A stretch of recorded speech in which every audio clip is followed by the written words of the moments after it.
Nasib Paman Indra Septiarman, pembunuh gadis penjual gorengan, terancam 9 bulan penjara.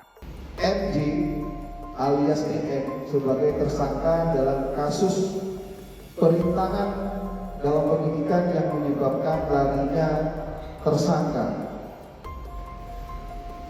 dikenakan pasal 221 KUH pidana dengan ancaman penjara maksimal 9 bulan. Polisi menetapkan MJ, Paman IS, sebagai tersangka baru dalam kasus pembunuhan dan ruda paksa NKS, gadis penjual gorengan, di Padang Pariaman, Sumatera Barat. Kapolres Padang Pariaman AKBP Faisal Amir mengatakan, MJ diduga ikut membantu IS saat melarikan diri usai membunuh dan meruda paksa NKS. MJ dijerat dengan pasal 221 Kitab Undang-Undang Hukum Pidana tentang perbuatan menyembunyikan, menolong untuk menghindarkan diri dari penyidikan atau penahanan, serta menghalangi atau mempersulit penyidikan atau penuntutan terhadap orang yang melakukan kejahatan dengan ancaman 9 bulan penjara. Adapun penetapan tersangka berdasarkan hasil pengembangan penyidikan dari kasus itu.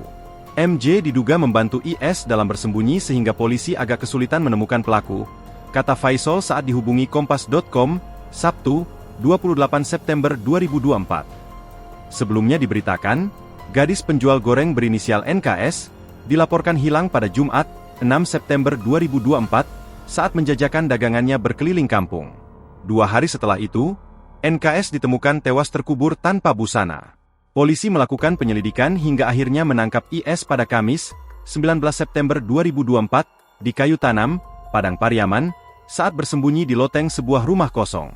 IS yang telah ditetapkan sebagai tersangka, mengakui telah meruda paksa dan mengubur jenazah NKS.